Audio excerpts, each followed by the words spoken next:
Student, I am Sonam. Welcome back to my YouTube channel Apna Vidyalaya. आज के इस वीडियो में हम आप सभी को बताएंगे क्लास 10 साइंस का बिल्कुल वायरल पेपर 2024 बोर्ड एग्जाम में विज्ञान का क्लास 10 का पेपर बिल्कुल ऐसा ही आएगा, बिल्कुल यही पेपर आएगा, ये मेरी 100% गारंटी। अगर आप सभी लोग इस पूरे पेपर की तैयारी कर लेते हो तो आप सभी का इस बार क्लास 10 साइंस में आप सभी का 70 में 70 नंबर बिल्कुल पक्का है। और यहाँ पे हम आप सभी को पूरे उत्तर के साथ बताएंगे। इस पेपर में जितने भी क्वेश्चन है, ठीक है, सभी क्वेश्चन के आंसर को हम आप सभी को बिल्कुल लिख करके काफी अच्छी तरीके से हम आप सभी को यहाँ पे बताएंगे, ठीक है। और यहाँ पे सबसे पहले जो 20 ऑब्जेक्टिव क्वेश्चन है उसका भी आंसर हम आप सभी को यहाँ पे, ठीक है, यानी विज्ञान की OMR आंसर शीट पे पूरे के पूरे भर के बताएंगे। सभी आंसर के साथ हम आप सभी को इस वीडियो में इस पूरे पेपर की सॉल्यूशन बताएंगे। तो आप सभी लोग सबसे पहले इस वीडियो को लाइक कर दीजिए और चैनल पे नए तो सब्सक्राइब जरूर कर दीजिए और इस वीडियो को बिना स्किप के लास्ट तक देखिएगा,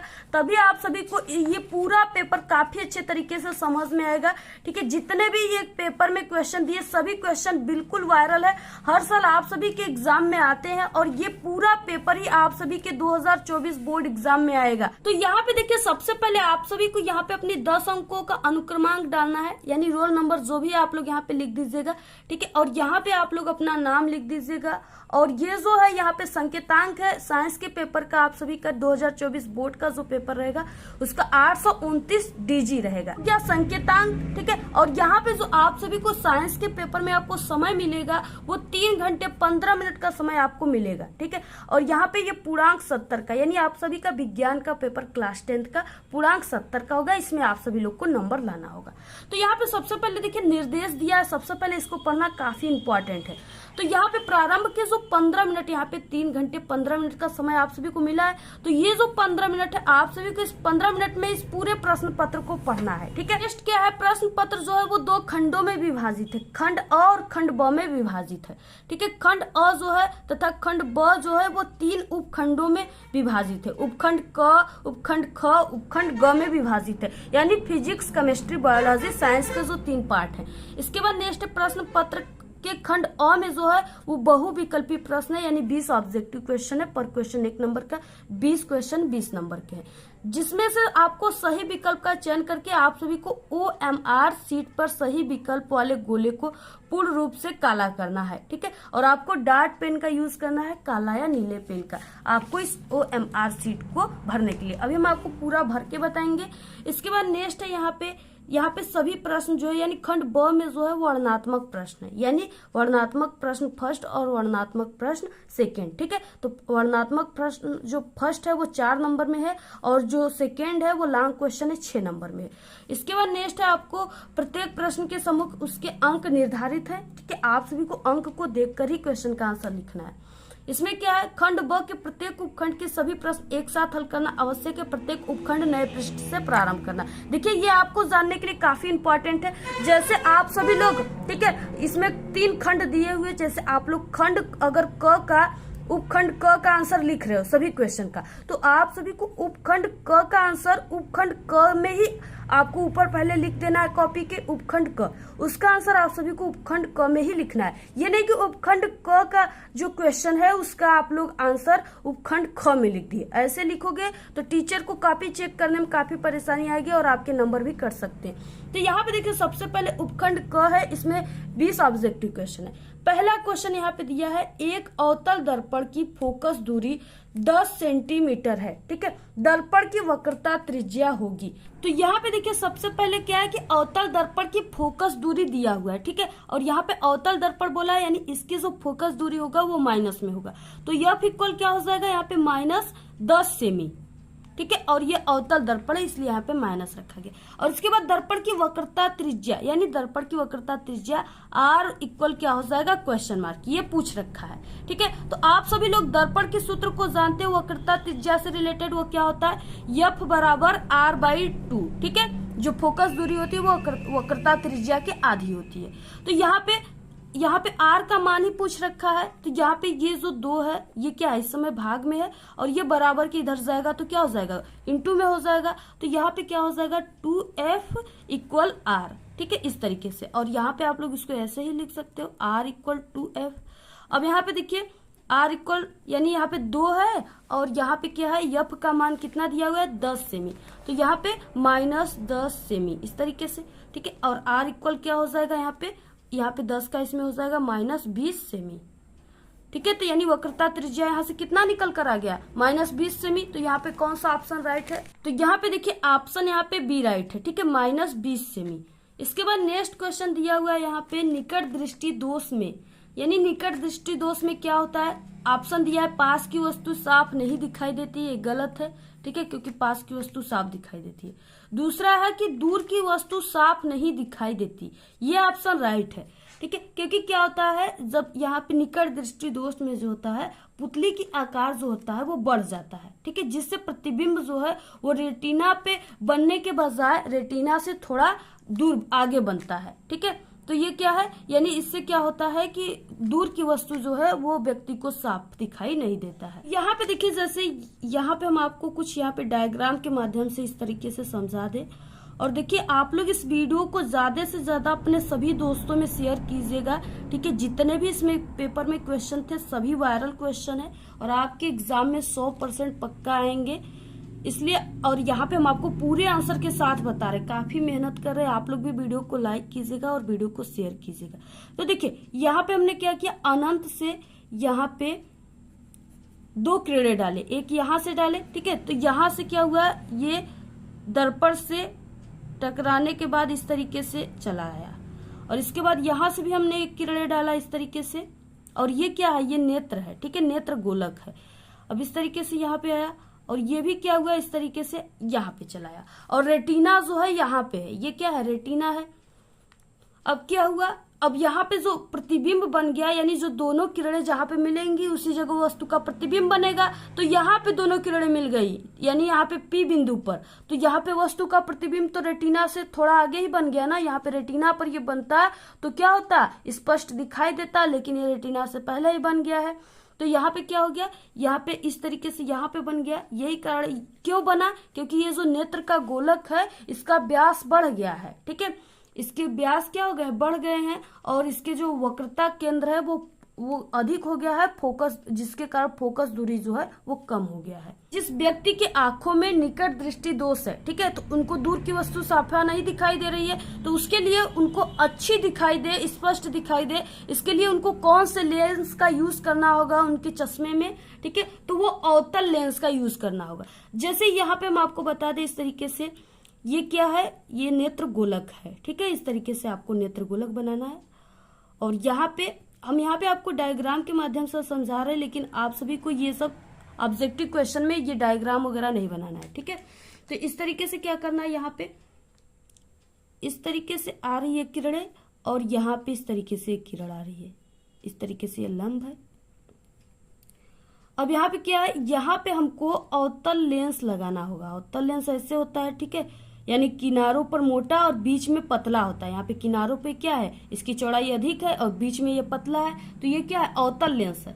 अब यहाँ पे जब हम एक अवतल लेंस लगा लेंगे, ठीक है, चश्मे में, तो यहाँ पे क्या हो जाएगा, इस तरीके से यहाँ से जो आने वाली किरण है, यानी ये एफ है, ये आने वाली जो किरण है, इस तरीके से ये क्या करती है, यानी अवतल लेंस जो है इस प्रकाश के इसको क्या करती है, इस तरीके से यहाँ पे मिलाती है, और यहाँ पे क्या बन जाता है, यहाँ पे रेटिना है तो यहाँ पे वस्तु का प्रतिबिंब बन जाता है। यानी क्या है कि इस दोष के निवारण के लिए ऐसे अवतल लेंसों का प्रयोग किया जाता है।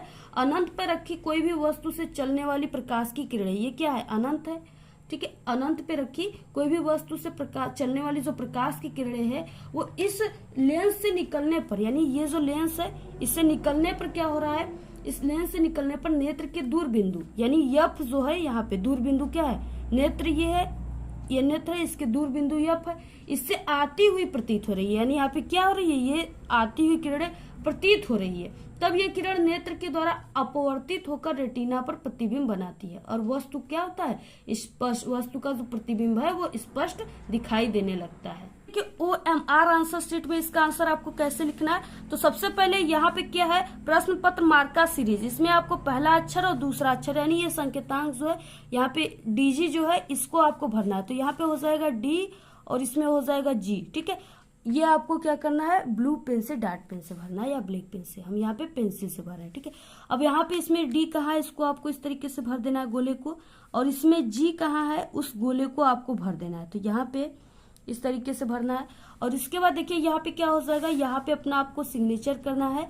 जो भी आपका नाम है आप लोग यहाँ पे लिख दीजिएगा। यहाँ पे देखिए जैसे पहले क्वेश्चन में बी वाला ऑप्शन राइट था, तो इस तरीके से आपको यहाँ पे पहले का बी को इस तरीके से कलर कर देना है, ब्लैक डार्ट पेन से या ब्लू डार्ट पेन से। दूसरे का कौन सा राइट था, बी ही राइट था, तो यहाँ पे दूसरे का बी वाला राइट है।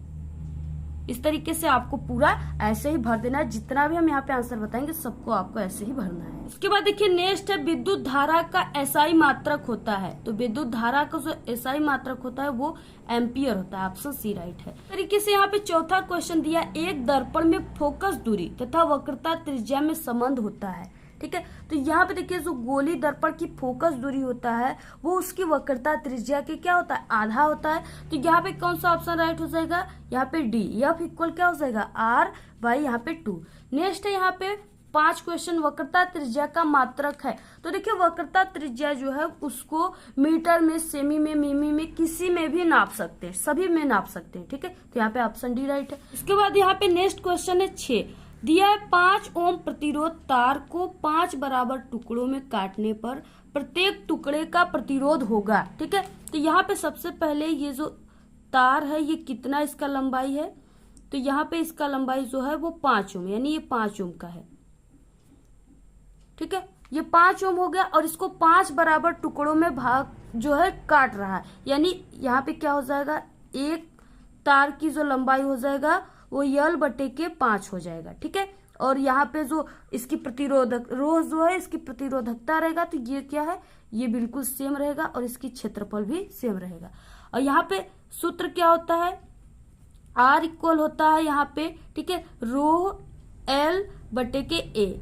इस तरीके से ये रो है, ठीक है। ये क्या है, ये प्रतिरोधकता है और ये जो है ये क्षेत्रफल है, अनुप्रस्थ काट के क्षेत्रफल, और ये लंबाई है। तो यहाँ पे R1 इक्वल हो जाएगा रो, तो यहाँ पे ये R का मान दिया हुआ है 5, ठीक है, 5 ओम।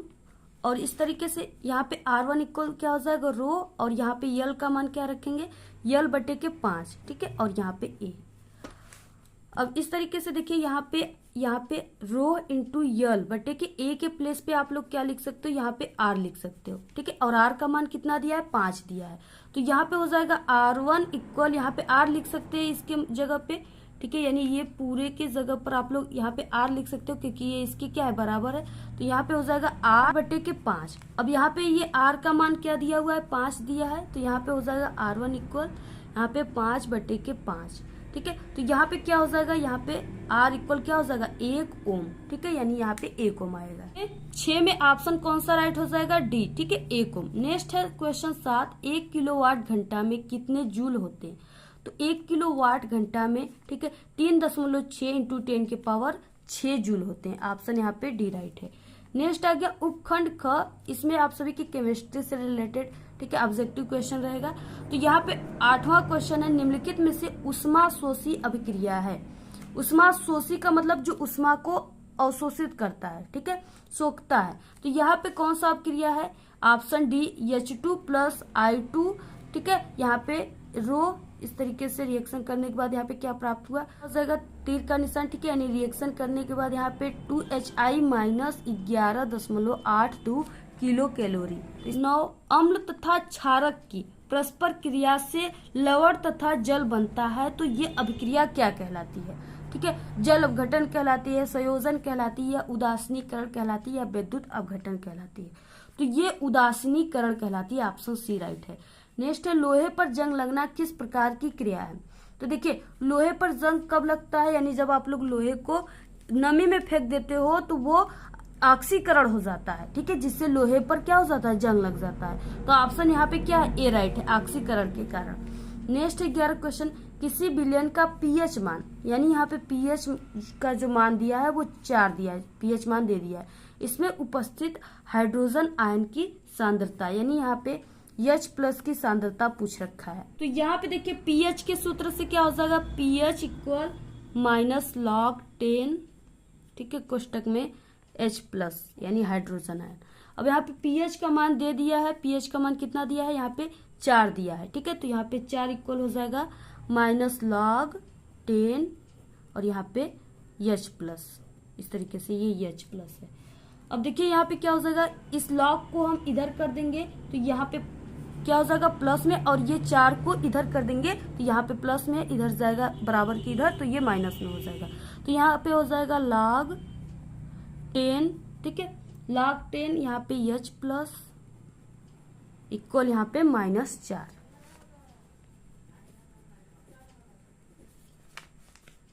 अब यहाँ पे देखिए H+ इक्वल क्या हो जाएगा, क्योंकि हमें हाइड्रोजन आयन की सांद्रता निकालना है, तो यहाँ पे 10 के पावर -4 मोल प्रति यहाँ पे लीटर, ठीक है।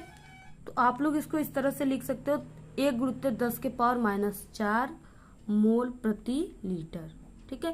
तो यहाँ पे कौन सा ऑप्शन राइट हो जाएगा इसमें, यहाँ पे ऑप्शन नंबर पहला, ठीक है, 1 गुणित 10 के पावर -4 मोल, ठीक है, लीटर इनवर्स, ऑप्शन यहाँ पे ए राइट है। इसके बाद नेक्स्ट है 12 क्वेश्चन, समानतः अधातु विद्युत की चालक नहीं होती, निम्न में से कौन विद्युत का सुचालक है। देखिए अधातु जो होती है वो विद्युत का चालक नहीं होती, यानी उसमें करंट का फ्लो नहीं होता है। लेकिन यहाँ पे इसमें ये सब क्या है, अधातुएं हैं, लेकिन इसमें से कुछ अधातु ऐसे भी हैं जिसमें क्या होता है, करंट का फ्लो होता है, ठीक है, यानी उसमें वो सुचालक होता है, उसमें करंट जो होता है, अगर करंट उसमें सप्लाई करे तो हल्का हल्का उसमें करंट महसूस होता है, तो वो है ग्रेफाइट। और ग्रेफाइट क्या है, यानी पेंसिल में देखिए ये जो लिख रहा है काला पदार्थ इसमें पेंसिल में है, ये क्या है, ग्रेफाइट है, ठीक है। अगर जब भी आप लोग ट्राई मत कीजिएगा, लेकिन आप लोग जब भी क्या करोगे, जो प्लग होता है लाइन का, उसमें बोर्ड में आप लोग इस पेंसिल को इस तरीके से ऐसे करके, ठीक है, पीछे आप लोग ऐसे इसको, यानी पेंसिल का जो ये ग्रेफाइट है, इसको आप लोग इसको प्लग में डालकर पीछे से इसको ऐसे टच करोगे तो उसमें आपको करंट का महसूस होगा, और हो सकता है आपको करंट भी लग सकता है, इसलिए आप लोग इसको ट्राई मत कीजिएगा, ठीक है। ऑप्शन यहाँ पे क्या है, बी राइट है, ग्रेफाइट। ये क्या है, विद्युत का, ये यानी अधातुएं रहते हुए भी ये विद्युत का सुचालक है, तो ऑप्शन बी राइट है। नेक्स्ट है यहाँ पे 13 क्वेश्चन, प्रोपेनेल है, तो यहाँ पे प्रोपेनेल का मतलब यहाँ पे OH समूह लगा है, इसमें क्रियात्मक समूह क्या है, OH, ठीक है। तो यहाँ पे प्रोपेनेल यानी कि एक कार्बन को मेथ कहते हैं, दूसरे कार्बन को एथ कहते हैं, और तीसरे कार्बन को क्या कहते हैं, प्रोप कहते हैं। तो यहाँ पे 3 कार्बन किसमें है, 3 कार्बन इसमें है, ठीक है, 3 कार्बन इसमें है, और यहाँ पे OH समूह लगा हुआ है, तो यहाँ पे, ठीक है, यहाँ पे प्रोपेनेल, ऑप्शन यहाँ पे कौन सा राइट हो जाएगा, ऑप्शन यहाँ पे डी राइट हो जाएगा, प्रोपेनल। आगे यहाँ पे उपखंड ख, इसमें क्या 14 क्वेश्चन है, मस्तिष्क उत्तरदायी है, तो यहाँ पे मस्तिष्क जो है ये सोचने के लिए भी उत्तरदायी है, ठीक है, हृदय स्पंदन के लिए भी है, शरीर संतुलन के लिए भी है, यानी ये सभी ऑप्शन यहाँ पे डी राइट है। नेक्स्ट क्वेश्चन है 15, मेंडल के अनुसार मटर के बौने पौधों का जो जीनोटाइप था वो क्या प्राप्त हुआ था, ठीक है। तो देखिए जब लंबे और बौने पौधों का क्रॉस कराया गया था, ठीक है, हाइब्रिड में, तो वो प्राप्त हुआ था यहाँ पे स्मॉल टीटी, तो यहाँ पे ऑप्शन सी राइट है, ठीक है, ये क्या है, बौने पौधे का संकरण प्राप्त हुआ था। नेक्स्ट क्वेश्चन है 16, निम्न में से कौन विषमपोषी नहीं है, ठीक है। विषमपोषी का मतलब कि जो अपना भोजन, ठीक है, स्वयं नहीं बनाता है, वो दूसरे पर निर्भर होता है, तो वो ऐसा नहीं है, वो कौन है, तो यहाँ पे क्या हो जाएगा, मनी प्लांट, ठीक है। जो मनी प्लांट है ये क्या करता है, ये अपना भोजन स्वयं बनाता है, ठीक है, यानी ये परपोषी है, ये विषमपोषी नहीं है, तो यहाँ पे ऑप्शन क्या है, डी राइट है। मनी प्लांट में यानी जो छोटे पौधे होते हैं हरे भरे, वो अपना भोजन क्या करते हैं, सूर्य के प्रकाश में क्लोरोफिल के कारण उनकी पत्तियां हरी दिखाई देती है, जिससे वो अपना भोजन क्या करते हैं, सूर्य के प्रकाश में बनाते हैं, तो यहाँ पे ऑप्शन डी राइट है। नेक्स्ट क्वेश्चन है 17, जठर रस स्रावित करने वाली जठर ग्रंथियां उपस्थित होती है, तो जो जठर ग्रंथियां होती है वो अमाशय में उपस्थित होती है, ऑप्शन यहाँ पे ए राइट है। नेक्स्ट है परागकणों का निर्माण किसमें होता है, तो परागकणों का निर्माण जो होता है वो परागकोश में होता है, ऑप्शन ए राइट है। निषेचन के पश्चात कौन फल में परिवर्तन होता है, यानी निषेचन के पश्चात कौन सी पुष्प का कौन सा भाग जो है वो फल में परिवर्तन हो जाता है, तो वो अंडाशय, ठीक है, अंडाशय फल में परिवर्तन होता है, और उसके बाद ये बीज में परिवर्तन हो जाता है, तो यहाँ पे ऑप्शन सी राइट है। नेक्स्ट है क्वेश्चन, निम्न में से कौन सा जीनोटाइप शुद्ध गोल बीजों को निरूपित करता है, ठीक है, तो यहाँ पे ये ऑप्शन डी यानी कैपिटल आर जो है ये क्या है, शुद्ध गोल बीजों को निरूपित कर रहा है। ऑप्शन यहाँ पे डी राइट है। उसके बाद नेक्स्ट आ गया उपखंड क, ठीक है। इसमें पहला क्वेश्चन दिया है और ये 4 नंबर का क्वेश्चन है। तो यहाँ पे दिया वायु में गमन करती प्रकाश की एक किरण जल में तिरछी प्रवेश करती है, क्या प्रकाश की किरण अविलंब की ओर झुकेगी अथवा अविलंब से दूर हटेगी। यहाँ पे देखिए सबसे पहले जो किरण है वो वायु से यानी हवा से आ रही है और ये जल में जा रही है। तो यहाँ पे 2 माध्यम का यूज हुआ है, ठीक है। यानी ये जो वायु है ये विरल माध्यम है और जो जल है वो सघन माध्यम है। तो यहाँ पे 2 माध्यम आप सभी को लेना है। तो यहाँ पे देखिए हम आपको डायग्राम के माध्यम से इस तरीके से समझाते। जैसे यहाँ पे क्या है, इस तरीके से यहाँ पे टैंक है, इसमें क्या है, इस तरीके से जल भरा हुआ है। ये क्या है, इसमें जल है। अब इसमें क्या है, जैसे एक किरण आ रहा है जो कि वायु से आ रहा है यानी विरल माध्यम से आ रहा है। वायु क्या है, विरल माध्यम है। इस तरीके से विरल माध्यम से ये आ रहा है और ये आने वाली जो किरण होती है उसको क्या कहते हैं, आपतित किरण कहते हैं। तो यहाँ पे ये किरण आ रही है, ये क्या है, आपतित किरण है। इस तरीके से जब ये आ रही है तो जैसे ही ये किसी तल से टकराएगी तो वहां पे हम एक क्या करते हैं, इस तरीके से अभिलंब खींचते हैं, ठीक है। क्या करते हैं, एक अभिलंब ऐसे खींचते हैं। ये क्या है, अभिलंब है।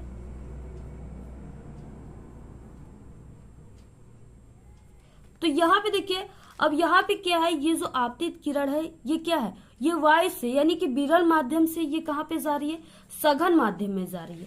तो सघन माध्यम के जो पार्टिकल्स हैं वो विरल माध्यम से क्या है, वो पास पास में है और ये वायु में जो होते हैं ये बिल्कुल क्या होते हैं, दूर दूर होते हैं क्योंकि उसमें गैप होता है और यहाँ पे इसमें पास पास है।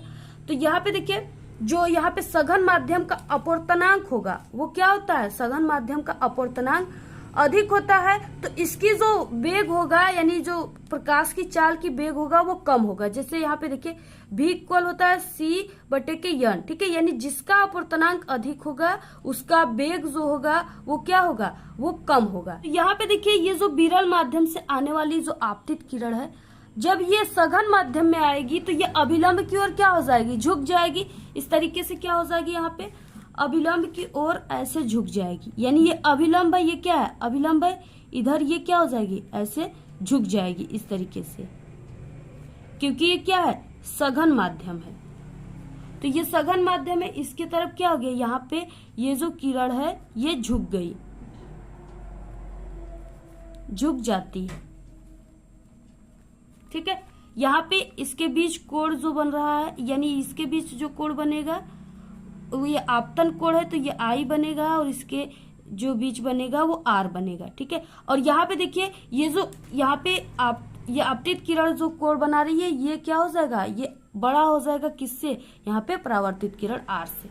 अब देखिए यहाँ पे ये क्यों झुक रही है, क्यों झुक रही है, क्योंकि वायु जो है वो विरल है और जल जो है वो सघन माध्यम है, ठीक है। तथा विरल माध्यम में जो प्रकाश की चाल होती है, यहाँ पे हमने आप सभी को बताया जो प्रकाश की चाल होती है वो क्या होती है, सघन माध्यम की अपेक्षा अधिक होती है। अतः जो विरल माध्यम में सघन माध्यम में गमन करने वाली प्रकाश की किरण होगी वो धीमी हो जाती है तथा वो अभिलंब की ओर झुक जाती है, ठीक है। तो इस तरीके से ये क्या हो गया, अभिलंब की ओर झुक गया। यहाँ पे अगर ये क्वेश्चन आपके एग्जाम में आएगा तो आपको ऐसे क्या करना है, यहाँ पे डायग्राम बनाना है पेंसिल से, ठीक है। और आप सभी को इस तरीके से लिखना है, जैसे वायु में गमन करती प्रकाश की एक किरण जल में तिरछी प्रवेश करती है, ठीक है। जल में क्या करती है, तिरछी प्रवेश करती है, तब वो अभिलंब की ओर झुक जाती है। ये इसलिए होता है क्योंकि वायु विरल माध्यम है, ठीक है, और जल क्या है, सघन माध्यम है। तथा विरल माध्यम में प्रकाश की चाल जो होती है वो सघन माध्यम की अपेक्षा क्या होती है, अधिक होती है।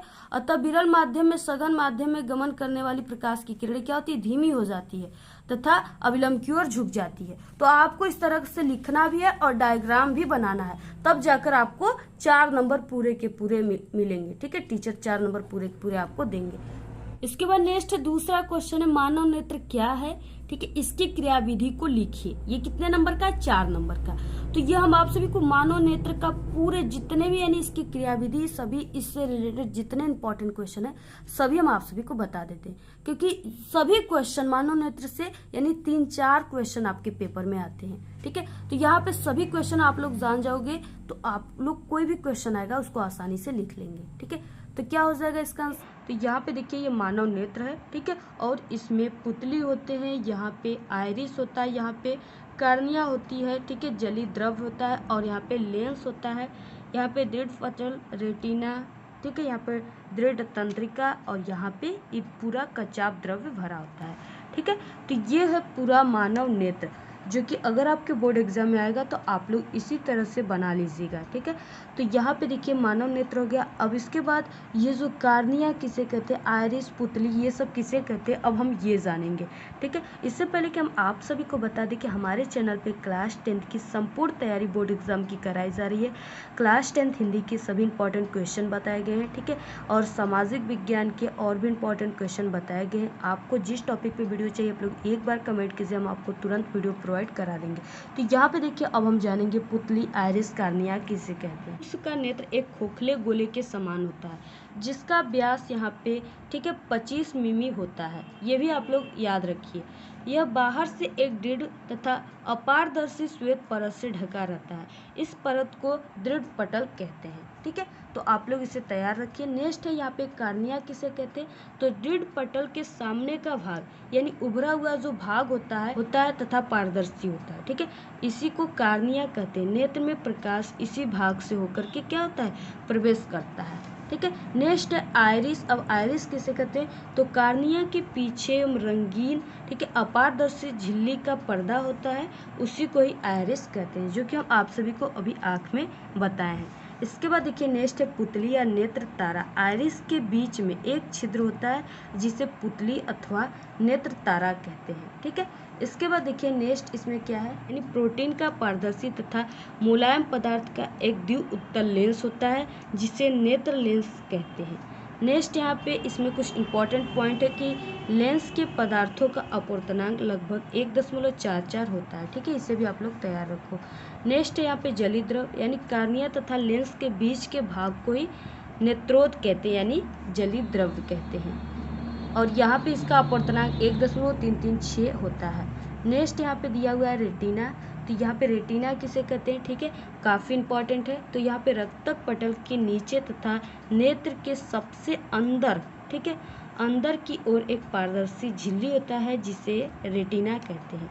नोट, इसे दृष्टि पटल भी कहते हैं। ठीक है, इंपॉर्टेंट पॉइंट क्या है कि सभी वस्तु का प्रतिबिंब रेटिना पर ही बनता है।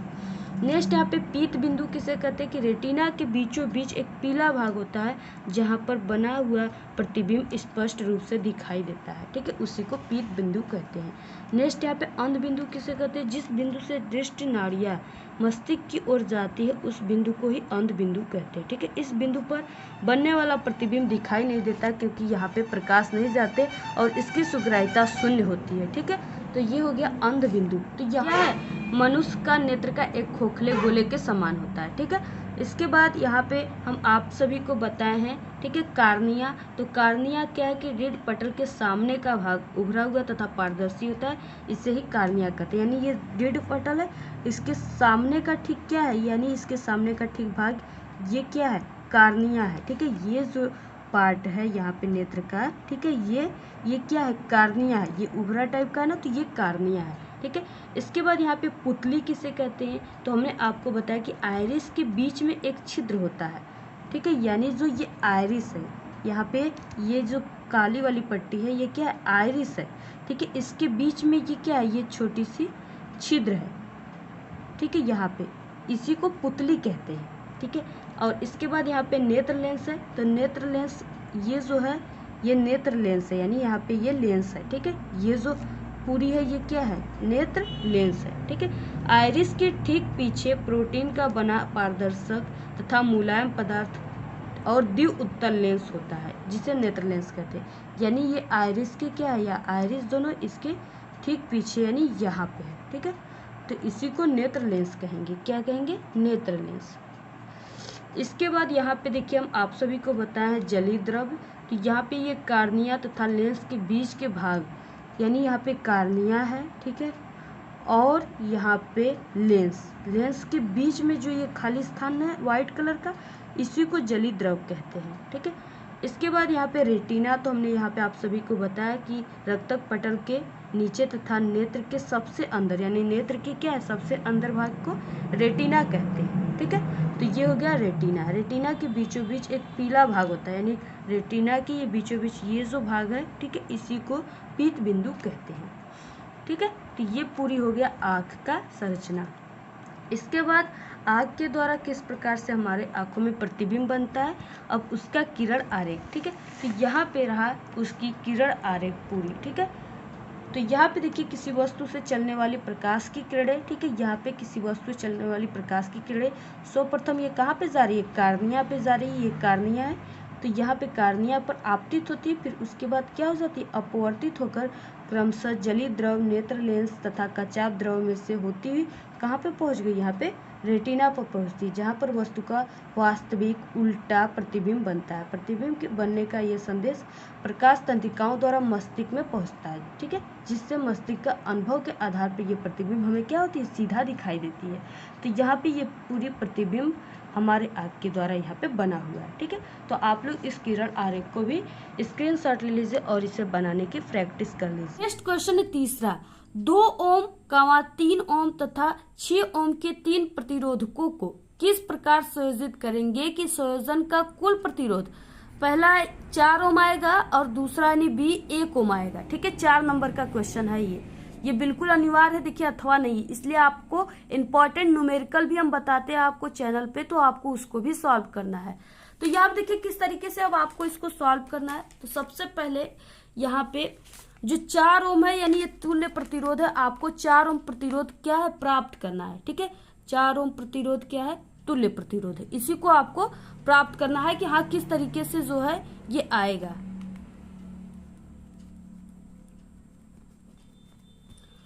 अब देखिए यहाँ पे क्या करना होगा, सबसे पहले यहाँ पे जो 3 ओम का प्रतिरोध है और यहाँ पे जो 6 ओम के प्रतिरोध है, इसको क्या करना है समांतर क्रम में जोड़ना है। और ये जो 2 ओम का प्रतिरोध है, इसको इस प्रतिरोधक को हम क्या करेंगे श्रेणी क्रम में जोड़ेंगे, तब हमें 4 ओम का तुल्य प्रतिरोध प्राप्त होगा। तो देखिए कैसे जोड़ना है अब आपको यहाँ पे। तो यहाँ पे सबसे पहले ये क्या है, इस तरीके से श्रेणी क्रम है। श्रेणी क्रम में 2 ओम के प्रतिरोध को हमने आपको बताया कि जोड़ना है, यह आप सभी को नोट करना है, ठीक है, कॉपी लेकर नोट कर लीजिए। और इसके बाद हमें 2 प्रतिरोध को क्या करना है, यानी यहाँ पे 3 ओम प्रतिरोध और 6 ओम प्रतिरोध को समांतर क्रम में जोड़ना है। तो समांतर क्रम किस तरह से होता है, ऐसे, ये क्या है समांतर क्रम, यानी ये दूसरे के क्या है समांतर है एक दूसरे के, तो ऐसे हो गया। यानी इसमें क्या करना है, इसमें 3 ओम के प्रतिरोध को जोड़ना है और इसमें 6 ओम के प्रतिरोध को जोड़ना है। तो सबसे पहले यहाँ पे जो समांतर क्रम में जुड़े हुए प्रतिरोध है उसके हम यहाँ पे तुल्य प्रतिरोध निकाल लेते हैं। तो यहाँ पे समांतर क्रम को पास्य क्रम भी कहते हैं और इसका जो सूत्र होता है वो क्या होता है, 1/r equal 1/r1 plus 1/r2। तो यहाँ पे क्या हो जाएगा, 1/r इक्वल यहाँ पे 1/3, यहाँ पे पहला दिया है 3 ओम और इसके बाद प्लस 1/6, ठीक है। अब इसका क्या हो जाएगा, यहाँ पे 6 इसका ले लेते हैं एलसीएम और यहाँ पे 3 दूना के 6 और प्लस 6 कम 6, ठीक है।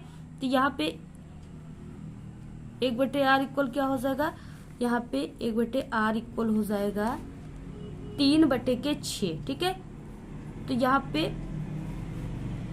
पे r बराबर कितना हो गया 2 ओम, r बराबर 2 ओम प्राप्त हो गया। अब देखिए अब यहाँ पे ये तार कैसा अब हो जाएगा, यानी ये सब प्रतिरोध जो है यहाँ पे हमने इन दोनों को जब जोड़कर तुल्य प्रतिरोध निकाला तो यहाँ पे 2 ओम आ गया। अब ये क्या हो गया, अब ये सीरीज में जोड़ा जाएगा, ठीक है, यानी ये श्रेणी क्रम में हो गया। यानी अब इसका इस तरीके से हो गया, यानी यहाँ पे 2 ओम जुड़ा हुआ है और यहाँ पे जो हमने निकाला है प्रतिरोध यानी 2 ओम। अब यहाँ पे क्या हो गया, ये दोनों क्या है श्रेणी क्रम में है। अब श्रेणी क्रम में जो सूत्र रखता है अब आपको उसके हिसाब से निकालना है, यानी r इक्वल क्या होता है r1 प्लस r2, ठीक है। तो यहाँ पे r1 का मान 2 दिया है और प्लस यहाँ पे r2 का मान जो हमने निकाला है यहाँ पे 2 ओम, तो यहाँ पे क्या है, ये R2 का मान है। ठीक है, तो यहाँ पे ये भी क्या है, 2 है, तो यहाँ पे क्या हो जाएगा, R इक्वल यहाँ पे 4 ओम। तो यहाँ पे पहला ऑप्शन आ गया, यानी पहला जो निकालने के लिए बोला था वो 4 ओम का अतुल्य प्रतिरोध, तो यहाँ पे 4 ओम आ गया। इसके बाद देखिए अब 1 ओम प्रतिरोध निकालना है। यहाँ पे 4 ओम प्राप्त हो गया, अब 1 ओम प्रतिरोध निकालना है। तो देखिए 1 ओम प्रतिरोध प्राप्त करने के लिए आपको क्या करना होगा, यहाँ पे 2 ओम, 3 ओम, 6 ओम, यानी यहाँ पे तीनों प्रतिरोध को समांतर क्रम यानी पास क्रम में जोड़ना है। ठीक है, तो यहाँ पे क्या हो जाएगा, एक जो समांतर क्रम का सूत्र होगा वो 1/R बराबर 1/R1 plus 1/R2 plus 1/R3।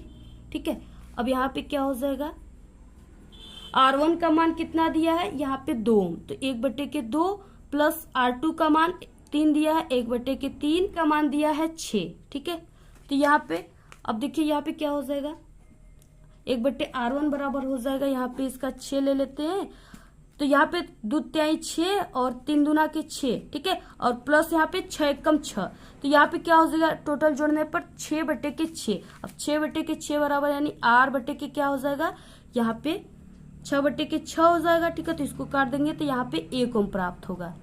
तो यहाँ पे क्या हो जाएगा, यानी बी वाले में जो हो जाएगा वो यहाँ पे R इक्वल 1 ओम प्राप्त हो गया। तो ये क्या हो गया, इसके आंसर हो गए। आपको ऐसे ही पूरे सॉल्व करने हैं। आप सभी लोग ठीक है सभी न्यूमेरिकल को भी सॉल्व कीजिए, क्योंकि ये भी आपके लिए अनिवार्य है। अगर आप लोग न्यूमेरिकल का प्रैक्टिस नहीं किए रहोगे, आपको सूत्र नहीं याद रहेगा, तो आप लोग किसी भी न्यूमेरिकल को सॉल्व नहीं कर पाओगे, तो आपका वहां से नंबर क्या हो जाएगा, माइनस में हो जाएगा, यानी आप लोग वहां पे 70 में 70 नहीं ला पाएंगे। आपको न्यूमेरिकल जब सॉल्व करने आएगा तभी आपका पूरा 70 में 70 आएगा। नेक्स्ट क्वेश्चन है चौथा। इसको देखिए यहाँ पे 24 भी आप सभी के पेपर में ऐसे लिख कर दे सकता है। ठीक है, यानी 24, 25, 26 ऐसे करके, और यहाँ पे ये 4 नंबर भी ऐसे लिख कर दे देगा। तो यहाँ पे देखिए उदाहरण देकर समझाइए कि चुंबकीय बल किस प्रकार उत्पन्न होता है तथा किन वस्तुओं पर कार्य करता है। ये 6 नंबर का क्वेश्चन है, यानी ये लॉन्ग क्वेश्चन आ गई यहाँ से। तो ये भी क्वेश्चन काफी अच्छा, आप लोग इसको भी लिख लीजिएगा। ठीक है, जैसे चुंबकीय बल कैसे उत्पन्न होता है, तो 2 चुंबक के बीच जब आकर्षण और प्रतिकर्षण का बल अनुभव होता है तो वहां पे चुंबकीय बल उत्पन्न हो जाता है। ठीक है, और जैसे यहाँ पर ये एक कंपास सुई हो गए और ट्रेन के पटरिया हो गए, यानी इसमें क्या होते हैं, ये चुंबकीय बल उत्पन्न होते हैं ऐसे। तो आप सभी को ठीक है इसका आंसर ऐसे ही आपको लिख लेना है काफी अच्छे तरीके से, और इस वीडियो के बाद भी इन सभी क्वेश्चनों का आंसर काफी अच्छे तरीके से लिखकर हम आपको बताएंगे। ठीक है, इसके बाद नेक्स्ट है यहाँ पे अथवा क्वेश्चन दिया है, यानी आप लोग इसको कीजिए, या यहाँ पे एक न्यूमेरिकल है इसको कीजिए। दिया है यहाँ पे 5.0 सेमी, यानी यहाँ पे 5 सेमी लंबाई का कोई बिंब का मतलब क्या हो गया, कोई वस्तु। ठीक है, वस्तु 30 सेमी वक्रता त्रिज्या के, यानी R इक्वल यहाँ पे 30 सेमी दिया हुआ है, वक्रता त्रिज्या के किसी उत्तल दर्पण के सामने 20 सेमी दूरी पर रखा गया है। प्रतिबिंब की स्थिति, प्रकृति तथा साइज ज्ञात कीजिए। ये 6 नंबर का क्वेश्चन है, आप लोग इसको कीजिए या अथवा वाला क्वेश्चन को कीजिए। तो देखिए सबसे पहले बिंब की लंबाई, यानी वस्तु की लंबाई दिया हुआ है 5 सेमी। ठीक है, तो आपको यहाँ पे लिखना है बिंब की लंबाई, या आप लोग वस्तु की लंबाई लिख सकते हो। ये कितना दिया हुआ है, 5 सेमी। ठीक है, और यहाँ पे वस्तु की दर्पण से दूरी जो दिया था वो कितना दिया है, 20 सेमी। ठीक है, तो यहाँ पे लिखना है वस्तु से दर्पण की दूरी।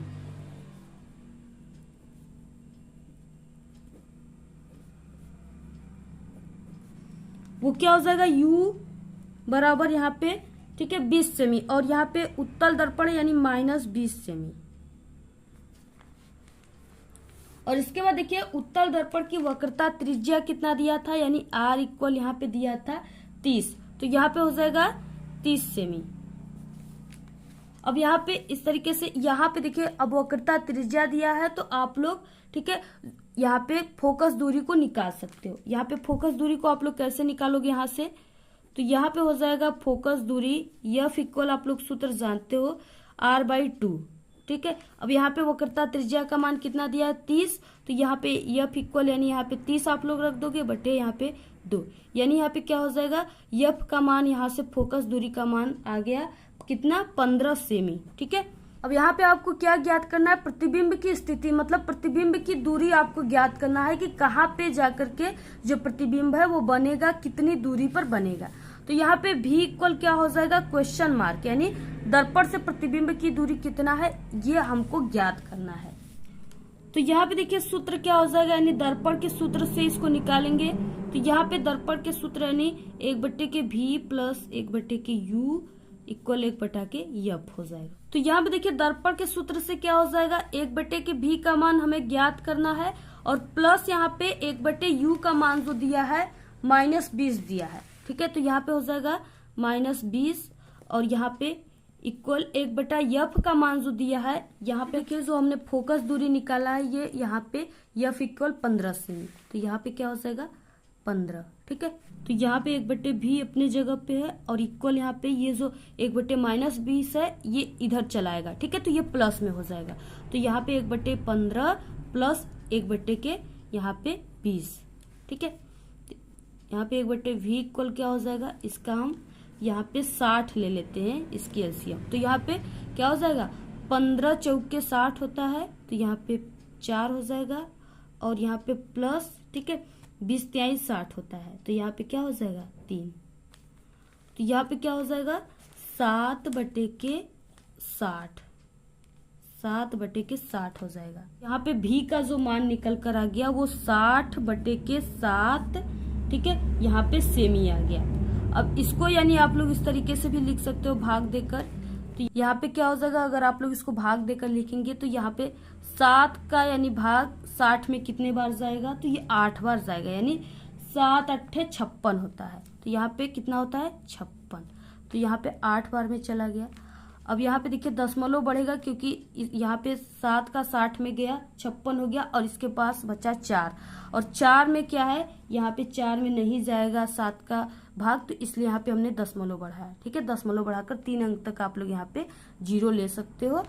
तो यहाँ पे क्या हो जाएगा, अब 7 का फिर से हम किस में पढ़ेंगे, 40 में पढ़ेंगे, तो यहाँ पे 7 5 35 हो जाएगा और उससे अधिक करेंगे तो ज्यादा चल जाएगा, ठीक है। तो यहाँ पे 7 5 35 हो जाएगा। अब यहाँ पे जब 35 हो गया तो यहाँ पे 5 बचा, ठीक है। फिर से यहाँ पे यानी दशमलव यहाँ पे लिखे तो फिर से यहाँ पे 0 बढ़ाएंगे इस तरीके, यहाँ पे 5 बचा, ठीक है। अब क्या हो जाएगा, फिर से यहाँ पे दशमलव बढ़ाया 0 बचेगा यानी 50 हो जाएगा।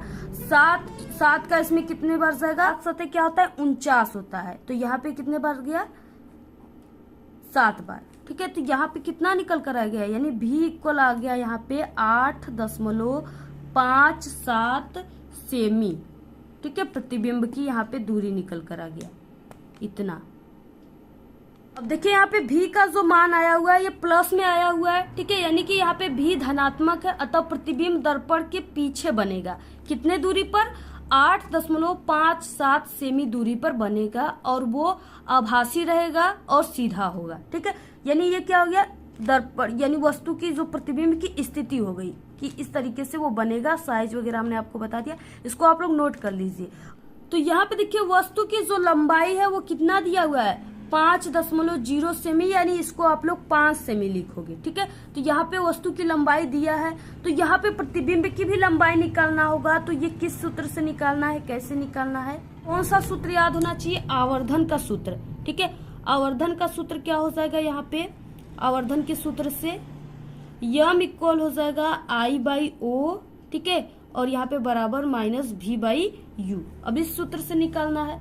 अब यहाँ पे क्या हो जाएगा, हमें I का मान निकालना है और ये सब का मान तो दिया है, तो यहाँ पे क्या हो जाएगा I बराबर -V/U हो जाएगा और यहाँ पे ये जो O है ये इंटू में हो जाएगा।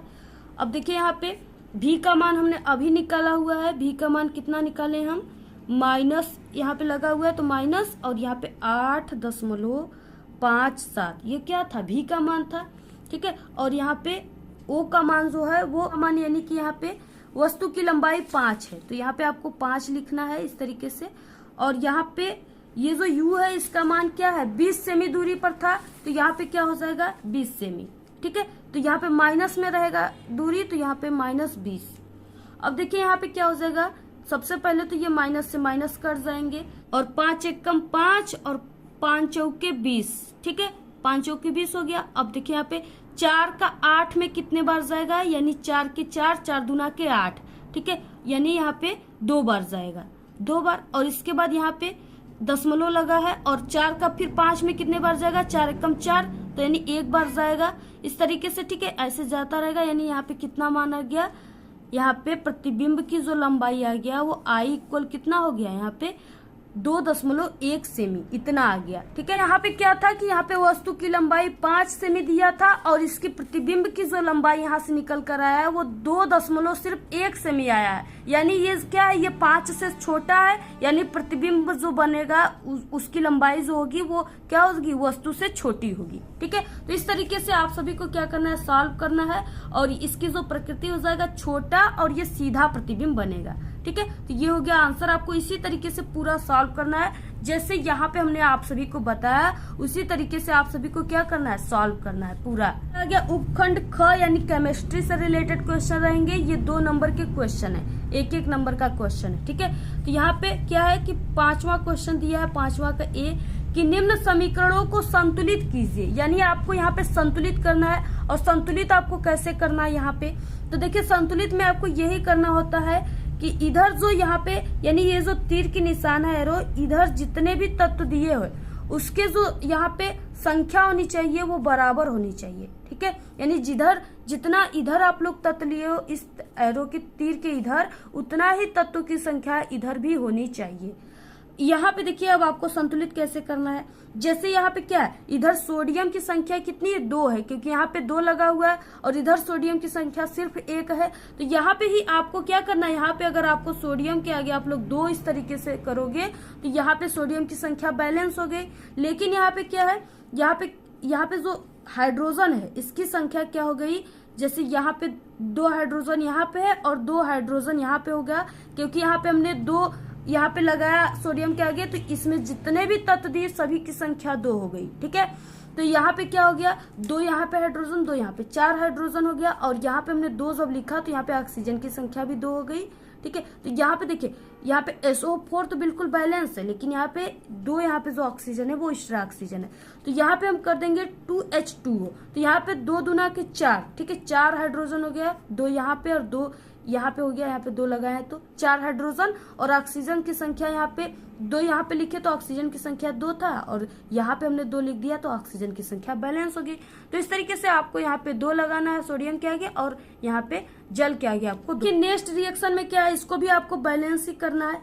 यहाँ पे देखिए क्या हो जाएगा, जैसे यहाँ पे क्लोरीन की संख्या 2 है और इधर ये तीर के निशान की इधर क्या है, क्लोरीन की संख्या सिर्फ 1 है। अगर आप लोग यहाँ पे 2 इस तरीके से लिख दोगे तो ये क्लोरीन की संख्या 2 हो जाएगी। क्लोरीन की संख्या तो इधर 2 हो गई, बैलेंस है। लेकिन यहाँ पे जब हम 2 लिख देंगे तो यहाँ पे Ag जो सिल्वर है इसकी भी संख्या तो 2 हो जाएगी। तो 2 लिखने के लिए आपको इधर 2 को बैलेंस करने के लिए सिल्वर की संख्या को Ag की आपको इधर भी 2 लिखना होगा, ठीक है। तो ये क्या हो गया, ये पूरा बैलेंस हो गया। आपको ऐसे ही बैलेंस करना है। नेक्स्ट है बी क्वेश्चन, निम्न अभिक्रियाओं के लिए अभिकारक तथा उत्पादन के नाम लिखिए। तो देखिए यहाँ पे जो Zn है प्लस H2SO4 है, ये क्या है, ये अभिकारक है, ठीक है। और इससे रिएक्शन करके क्या बना है उसी को उत्पादक कहते हैं। तो यहाँ पे ZnSO4 प्लस H2 जो है वो उत्पादक है, उत्पाद है, ठीक है। और यहाँ पे जो ये दोनों से रिएक्शन यानी अभिकारक दोनों रिएक्शन करके जो चीजें बनाते हैं उसे उत्पाद कहते हैं। तो यहाँ पे ZnSO4 प्लस H2 जो है वो उत्पाद है। इस तरीके से ही आपको सिर्फ यहाँ पे लिखना ही है 1 नंबर में। अब नेक्स्ट आ गया दूसरा क्वेश्चन। देखिए हम आप सभी लोगों के लिए इतना मेहनत कर रहे हैं, ऐसे आपको कोई भी पेपर नहीं बताता होगा, ठीक है। तो आप लोग इस वीडियो को जरूर शेयर कीजिएगा और लाइक कीजिएगा। और जो भी आप सभी को और भी वायरल पेपर चाहिए किसी भी सब्जेक्ट का तो आप लोग कमेंट कीजिएगा। और वैसे भी हमने सभी वायरल पेपर आपके क्लास 10th के जितने भी वायरल पेपर है सभी को बना दिए हैं और उसको प्लेलिस्ट में भी रख दिए हैं, ठीक है, जिससे आप लोग उसको आसानी से देख लीजिएगा। आप लोग हमारे चैनल के प्लेलिस्ट में जाइएगा, वहां पे आप सभी को क्लास 10 के सभी वायरल पेपर 2024 बोर्ड के मिल जाएंगे, वहां से आप लोग सभी पेपर को देख लीजिएगा, ठीक है। तो यहाँ पे क्या हो जाएगा, अमोनियम क्लोराइड के ऊष्मीय वियोजन की अभिक्रिया लिखिए तथा निर्मित उत्पादकों के नाम लिखिए। अब आपको अमोनिया क्लोराइड का सूत्र याद होना चाहिए, ठीक है। अमोनिया क्लोराइड का जो सूत्र होता है वो NH4Cl, यानी आप लोग नौसादर जानते होंगे जो पूजा पाठ में यूज किया जाता है, तो उसी नौसादर को आपको लेना है। यहाँ पे बोला उष्मी वियोजन, यानी आपको इस नौसादर को क्या करना है, गर्म करना है। ठीक है, ये क्या है, अमोनियम क्लोराइड है, यहाँ पे नाम लिखा हुआ है, आप लोग यहाँ पे लिख लीजिएगा अमोनियम क्लोराइड। उष्मी वियोजन का मतलब इसको गर्म करना है। गर्म करने की सिंबल ऐसे होती है, कुछ त्रिभुज के आकार का। ठीक है, तो इसको जब हम गर्म करेंगे तो ये किन किन तत्वों में टूटेगा, तो यहाँ पे हमें NH3 प्राप्त होगा जो अमोनिया है। ये कौन सा है, ये गैस है, अमोनिया गैस।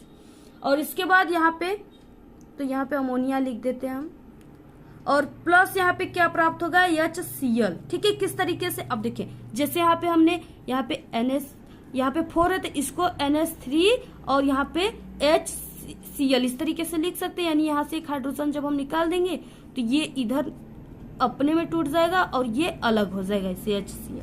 तो यहाँ पे वही प्राप्त हुआ है। ठीक है, और ये हाइड्रोजन क्लोराइड है, आप लोग इसका नाम लिख लीजिएगा। और ये भी गैस है HCl। ठीक है, अम्लीय गैस है। तो यहाँ पे क्या प्राप्त हो गया, यहाँ पे जब हमने अमोनियम क्लोराइड को उष्मी वियोजन में गर्म किया तो यहाँ पे अमोनिया प्लस HCl यानी हाइड्रोजन क्लोराइड गैस प्राप्त हुए। ऐसे ही आपको रिएक्शन करना है, सिर्फ आपको रिएक्शन करना है। ठीक है, इसके बारे में आप सभी को लिखना नहीं है, आपको सिर्फ यहाँ पे नाम लिख देना है कि हाँ क्या क्या प्राप्त होता है। तो यहाँ पे उत्पादों में क्या प्राप्त हुआ, यहाँ पे अमोनिया प्राप्त हुआ, और ये जो है वो ये हाइड्रोजन क्लोराइड है। तो यहाँ पे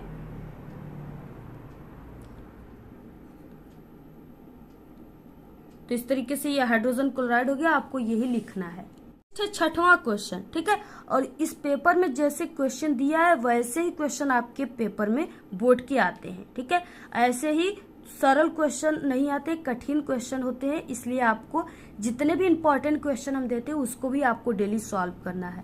ठीक है, यहाँ पे देखिए छठवां क्वेश्चन है, कार्बन के 2 गुण क्या होते हैं जिनके कारण अत्यधिक संख्या में कार्बन यौगिक हमारे चारों ओर दिखाई देते हैं। तो देखिए जो कार्बन होता है उसका जो परमाणु क्रमांक होता है वो 6 होता है। ठीक है, परमाणु क्रमांक इसका 6 होता है। अब यहाँ पे इसकी जो संयोजकता यानी इलेक्ट्रॉनिक विन्यास जो बनेगा ये 2। यहाँ पे देखिए कार्बन के 2 गुण क्या है जिनके कारण अत्यधिक संख्या में कार्बन यौगिक हमारे चारों ओर क्या करते हैं, दिखाई देते हैं। ठीक है, और ये 4 नंबर का क्वेश्चन है। इसमें 2 क्वेश्चन है, दोनों का आंसर आप लोग दोगे तब आपको 4 नंबर मिलेगा।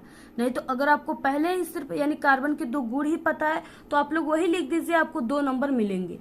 लेकिन आपको छोड़ना नहीं है, यानी कि आपको पूरे क्वेश्चन नहीं आ रहा है तो आपको छोड़ना नहीं है, आपको एक ही क्वेश्चन का आंसर लिख देना, 2 नंबर आपको मिलेंगे। ये हमने आपको कल की वीडियो में बताया था, आप लोग उसको भी देख लीजिएगा। तो देखिए सबसे पहले कि कार्बन का जो परमाणु क्रमांक होता है वो 6 होता है। ठीक है, और इसकी जो इलेक्ट्रॉनिक विन्यास होगी वो क्या हो जाएगी, इसकी इलेक्ट्रॉनिक विन्यास हो जाएगी वो कितना हो जाएगी 2,4। ठीक है, यानी यहाँ पे 4 2 6 होता है इसकी परमाणु क्रमांक, तो यहाँ पे इसका इलेक्ट्रॉनिक विन्यास 2,4 हो जाएगा।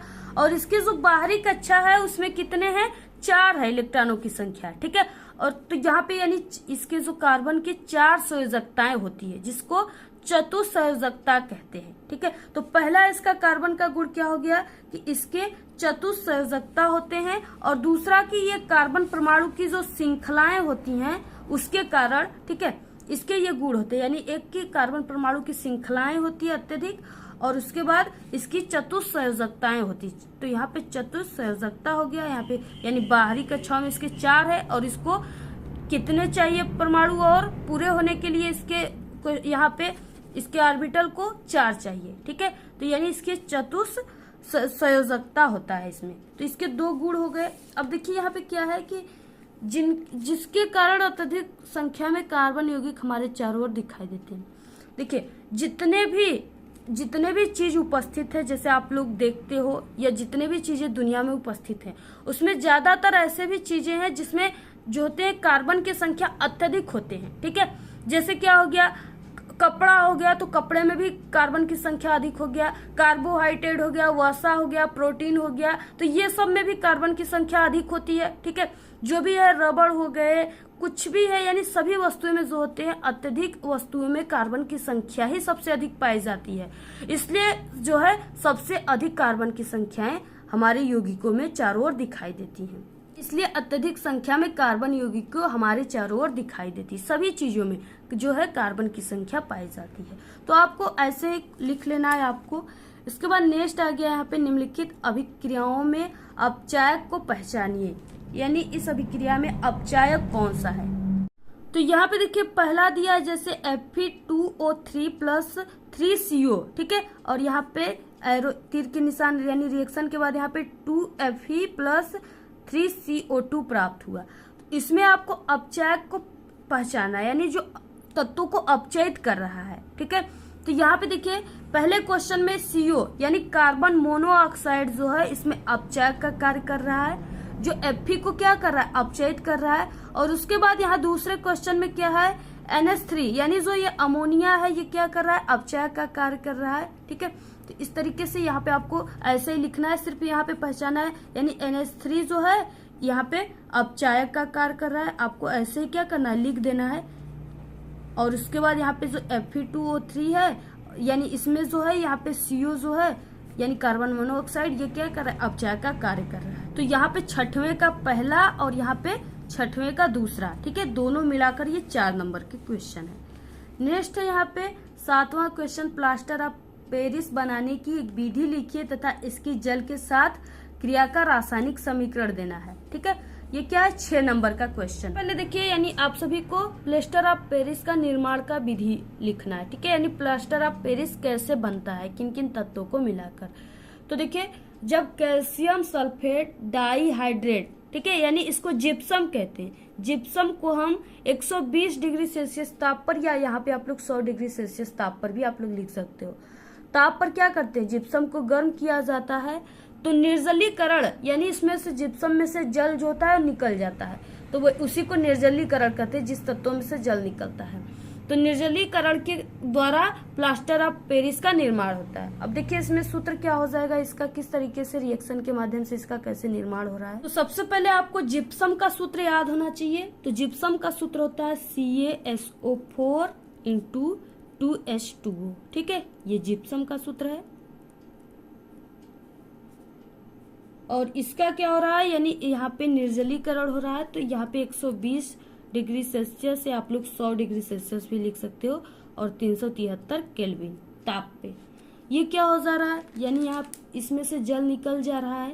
तो ये प्लास्टर ऑफ पेरिस प्राप्त हो रहा है। देखिए प्लास्टर ऑफ पेरिस का सूत्र जो है क्या हो जाएगा, यहाँ पे CaSO4, ठीक है, यहाँ पे 1/2 H2O और प्लस यहाँ पे 3/2 H2O यानी आधा अंश जल का प्राप्त यहाँ पे हो रहा है।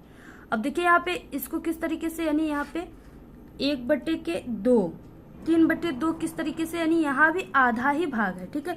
जैसे 1/, यहाँ पे कितना हो गया 2 और यहाँ पे क्या हो गया प्लस 3/2, तो ये क्या हो जाएंगे, यहाँ पे ये दोनों समान है तो ये 2 हो जाएगा और ये जुड़ जाएंगे 4। अब इसको यहाँ पे क्या हो जाएगा, यहाँ पे 2 दूना के 4 और 2 एकम 2, तो यहाँ पे कितना हो गया यानी 2, यानी इधर क्या है जल की जो है इधर 2 है जल की संख्या, ठीक है, यानी 2 H2O है, तो इधर भी 2 H2O है, लेकिन यहाँ पे 1/2 यहाँ पे लिखे और 3/2 यानी यहाँ पे आधा आधा प्राप्त हो रहे हैं।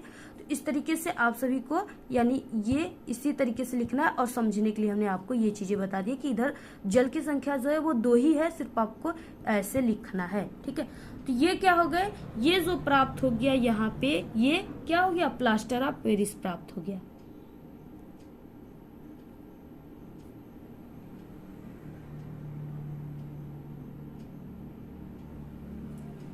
ये प्लास्टर ऑफ पेरिस प्राप्त हो गया। और उसके बाद देखिए क्वेश्चन में क्या बोला है, क्वेश्चन में कहा है कि इस अब जो प्लास्टर ऑफ पेरिस प्राप्त होगा उसकी रिएक्शन अब फिर से जल से कराना है, और सिर्फ आपको रिएक्शन ही कराना है, इसके बारे में लिखना नहीं है। जब जल से आप लोग रिएक्शन कराओगे तो इसमें क्या हो जाएगा, जो ये चीजें यानी यहाँ पे प्राप्त हुआ है इसको आप लोग ठीक यहाँ पे उल्टा कर दीजिएगा, ठीक है। तो यहाँ पे क्या हो जाएगा, इसको आप लोग पहले लिख दीजिए, जैसे यहाँ पे प्लास्टर ऑफ पेरिस का सूत्र, यानी आपको प्लास्टर ऑफ पेरिस से जल की रिएक्शन कराना है। तो यहाँ पे SO4, ठीक है, CaSO4 1/2 H2O, यहाँ पे प्लस 3/2 H2O, ठीक है। इसकी यानी यहाँ पे ये जल है इस, और ये प्लास्टर ऑफ पेरिस है, ये क्या है प्लास्टर ऑफ पेरिस है।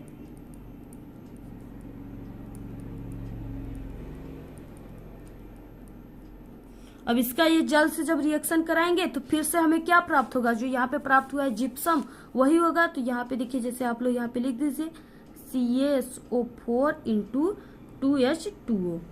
तो इस तरीके से ये जिप्सम प्राप्त हो गया। ठीक है, तो ऐसे ही आप सभी को बिल्कुल लिखना है इसी को, यानी अगर आपको ये सूत्र प्राप्त हो यानी याद हो गया, ठीक है, जैसे जिप्सम से प्लास्टर ऑफ पेरिस के सूत्र आप लोग जान गए, तो इसी को आप लोग ठीक उल्टा कर दोगे, यानी इसको इधर लिखकर इसको इधर प्राप्त कर दोगे, तो ये आप सभी का ये जल से अभिक्रिया हो जाएगा प्लास्टर ऑफ पेरिस का। ठीक है, तो ऐसे ही आप सभी को पूरा लिखना है, ऐसे ही आपको समीकरण करना है। ये 6 नंबर का। अच्छा, यहाँ पे अथवा क्वेश्चन, यानी आप लोग ये वाला कीजिए रिएक्शन वाला, या यहाँ पे सूचक क्या है, एक उदाहरण की सहायता से अम्ल क्षार सूचक का अम्लीय तथा क्षारीय माध्यम में आपको रंग परिवर्तन समझाना है। ठीक है, तो देखिए सूचक क्या है, वो पदार्थ जो अम्लीय माध्यम में एक रंग तथा क्षारीय माध्यम में अपने रंग को दूसरा बदल लेता है। ठीक है, वो क्या करता है, सूचक कहलाता है। तो आपको इसी तरीके से यानी आपको इसको लिख लेना है। इसके आंसर को हमने पहले भी बता चुका है, आप लोग चैनल पे, ठीक है, साइंस के प्लेलिस्ट में जाकर इस इंपॉर्टेंट क्वेश्चन को देख सकते हो, या इसके बाद नेक्स्ट वीडियो आएगी उसमें भी हम इस क्वेश्चन का आंसर बताएंगे, क्योंकि देखिए ये वीडियो काफी लंबी हो रही है, इसलिए हम आपको इस क्वेश्चन का आंसर इसमें नहीं बताएंगे। नेक्स्ट क्वेश्चन है उपखंड ग। उपखंड ग में दिया है 8वां क्वेश्चन है, हीमोग्लोबिन क्या है, इसके कार्य को समझाइए।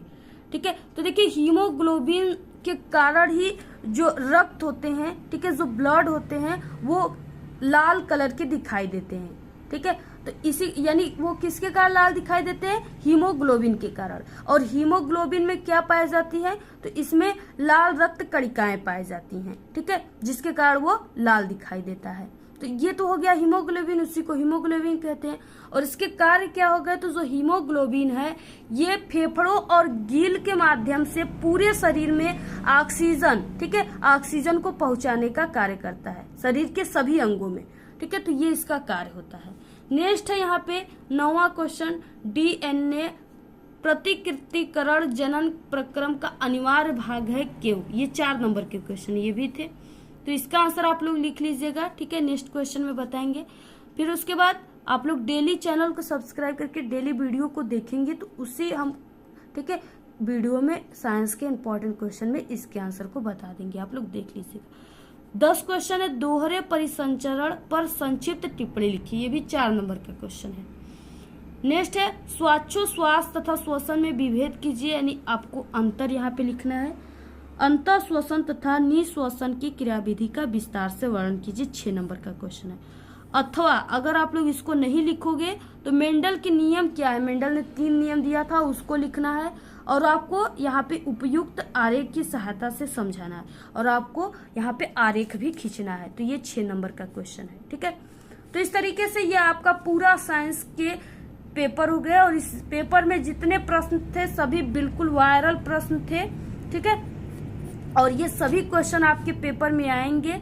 और आप लोग देखिए इस पेपर के साथ साथ आप लोग, हमने चैनल पे हमारे 3 और भी वायरल पेपर हम बता चुके हैं, उन सभी पेपर को आप लोग सॉल्व कर लीजिएगा। ठीक है, और साथ ही साथ जितने भी इंपॉर्टेंट क्वेश्चन डेली आ रहे हैं साइंस पे हमारे चैनल पे, उन सभी क्वेश्चन को सॉल्व करोगे तब आपका 70 में 70 नंबर आएगा। ठीक है, और 3 साल की आपको प्रीवियस ईयर्स पेपर को भी सॉल्व करना है, तब आपकी साइंस में 70 में 70 आपका पूरा नंबर आएगा। ठीक है, तो आप लोग इस तरीके से इस पेपर के साथ साथ आप लोग इम्पोर्टेंट क्वेश्चन को भी तैयार कीजिए।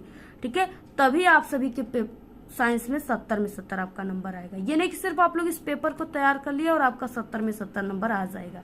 तो यानी कि सिर्फ आपका इसी टाइप के जितने क्वेश्चन है, यानी इसमें से आपके कम से कम इसमें से ये 70 नंबर का क्वेश्चन है, तो आपका यानी 50 नंबर का क्वेश्चन इस पेपर से आ सकता है। और 20 नंबर के क्वेश्चन की तैयारी आप लोग अलग से कर लीजिएगा, जो हमारे चैनल पे इंपॉर्टेंट क्वेश्चन आते हैं और जो प्रीवियस ईयर्स के पेपर होते हैं 3 साल के, और जो 3 और भी वायरल पेपर उसके माध्यम से। तो इस तरीके से आप लोग इस पूरे पेपर की तैयारी कर लीजिएगा। और अगर आपको इस पेपर की PDF चाहिए तो आप लोग हमारे टेलीग्राम चैनल को ज्वाइन कीजिए, उसका लिंक आपको इस वीडियो के डिस्क्रिप्शन में हमने दे रखा है। और आपको जो भी पेपर चाहिए आप लोग जरूर कमेंट करके बताइए। इस पेपर के लास्ट में भी हम जो भी पेपर वायरल बना चुके हैं, ठीक है, सभी सब्जेक्ट का, उसका प्लेलिस्ट लगा देंगे। वहां पे क्लिक करके आप लोग सभी पेपर को एक साथ देख सकते हो।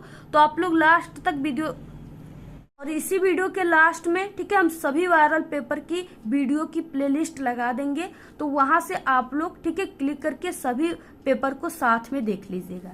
आज के इस वीडियो में सिर्फ इतना ही। आपको ये वीडियो कैसा लगा? अगर वीडियो पसंद आए तो एक बड़ा सा लाइक कर दे, चैनल पे नए तो सब्सक्राइब करके बेल आइकन को जरूर प्रेस कर दे।